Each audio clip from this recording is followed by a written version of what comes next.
Welcome to NRK knowledge. దేవుని పరిశుద్ధమైన ప్రశస్తమైన నామానికి స్తుతులు స్తోత్రాలు. మీ అందరికీ నా వందనాలు తెలియజేస్తున్నాను. ధనం మూలం ఇదం జగత్ అని లోకంలో ఒక సామెత ఉంటుంది. అలాగే బైబిల్లో కూడా ఒక సామెత ఉంది. ధనాపేక్ష సమస్త కీడులకు మూలం. ఇది దేవుని యొక్క వాక్యం. ఇది లోకానికి చెప్పిన వాక్యం కాదు, క్రైస్తవులకు చెప్పిన వాక్యం. క్రైస్తవులు ఎవరైతే ధనాపేక్ష కలిగిన వారు ఉంటారో వారు ఇబ్బందుల పాలవుతారు. సమస్త కీడులకు అది కారణమవుతుంది. అంత మాత్రమే కాదు, అది ఉరి తీసుకొస్తుంది. ఇస్కరియోతు యూదా ధనాన్ని అపేక్షించి ప్రేమించి 30 వెండి నాణేలకు 3.5 సంవత్సరాల పాటు బోధించి తనతో పాటు తిప్పుకొని తన శిష్యుడిగా ఉంచుకున్న ఇస్కరియోతు యూదా ఆ బోధకుణ్ణి అంటే యేసుప్రభువు వారిని అమ్ముకున్న పరిస్థితి మనం చూసాం ధనం కోసం. ఆ ధనాన్ని తీసుకున్న అతను ఏం సంపాదించుకున్నాడు? చివరాఖరికి అతను ఉరి పెట్టుకొని చచ్చిపోయాడు. అంటే ధనము మనకు కీడు తీసుకొస్తుంది. డబ్బు లేకపోతే డబ్బాశ, ధనాశ మనకి ఉరి తీసుకొస్తుంది. చాలామంది పాస్టర్లు కూడా ధనాపేక్ష కలిగిన వారుగా ఉంటున్నారు. ధనాపేక్షతో సంఘాలను నడుపుతున్న వారు కూడా ఉంటున్నారు. వారికి చాలా ఎక్కువగా ఆశ ఉంటుంది. ధనాపేక్షను డైరెక్ట్గా ప్రొజెక్ట్ చేయరు, కానీ సువార్త పేరిటనో మరొక పేరిటనో అది చేస్తున్నామనో ఇది చేస్తున్నామనో విశ్వాసం నుంచి ధనాన్ని లాక్కడం కోసం చందాల రూపంలో, కానుకల రూపంలో, దశమ భాగములు, కృతజ్ఞతార్పములు, ప్రథమ ఫలములు ఇలాంటి రూపంలో లాగడానికి ప్రయత్నం చేస్తుంటారు. ఇది కన్వీనియంట్గా ఉంటుంది. ఇది ధనాపేక్షని చాలామందికి తెలవకపోవచ్చు. ధనాపేక్ష కలిగిన వారుగా ఉంటున్నారని చాలామంది గుర్తించకపోవచ్చు. కానీ దేవుడు వెర్రివాడు కాదు కదా. దేవుణ్ణి ఎవరు మోసపుచ్చలేరు కదా.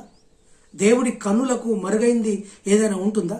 ఎవరు ఏ దృష్టితో ఇస్తారో, ఏ దృష్టితో అడుగుతారో, ఏ దృష్టితో వారు సేవ చేస్తున్నారో దేవుడికి మరుగై ఉంటుందా? సమస్తమును ఎరిగిన దేవుడికి ఇది తెలవదనుకుంటున్నారా? కొంతమంది తెలవదన్నట్టే బిహేవ్ చేస్తారు. ఆ దేవుడికి ఏం తెలుసులే, అంత మనమే చూసుకుందాం అన్నట్టుగా ఉంటారు. కల్వరి సతీష్ కుమార్ గారు కూడా ధనాపేక్ష కలిగిన వ్యక్తిగా చాలా సందర్భాలు ఆయన మాటలు బట్టి తెలుస్తుండొచ్చు.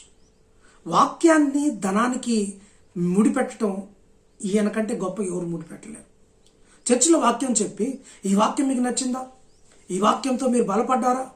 ఈ వాక్యమును మీరు ఇష్టపడ్డారా? ఇష్టపడితే మీరు కల్వరి స్వరానికి స్పాన్సర్ చేయండి, డబ్బులు కట్టండి, మీరు వెళ్ళేటప్పుడు చర్చ్ నుంచి వెళ్ళేటప్పుడు డబ్బులు కట్టండి అని చెప్తున్నారు.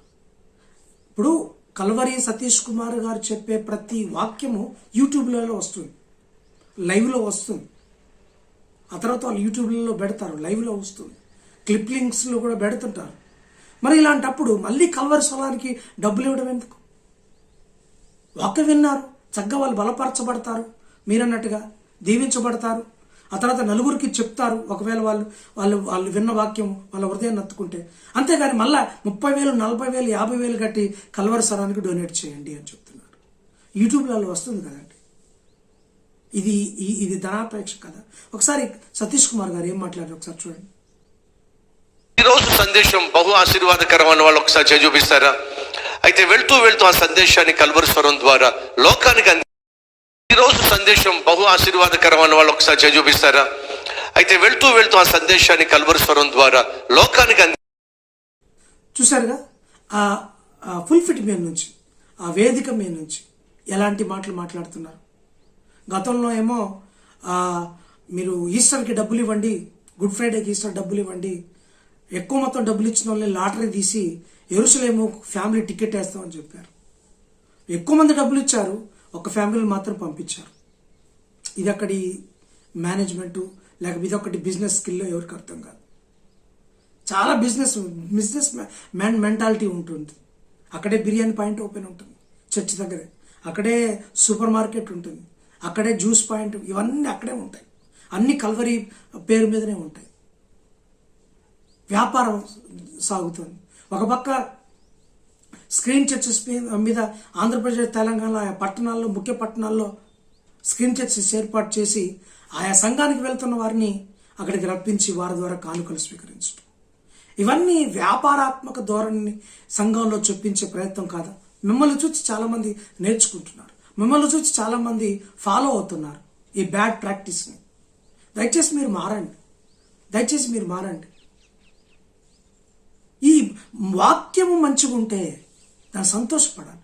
వాక్యం వాళ్ళని బాగు చేస్తుంది. వాక్యం వాళ్ళని వెలిగిస్తుంది. వారి త్రోవలకు వెలుగునిస్తుంది. వారి జీవితాన్ని మార్చేస్తుంది.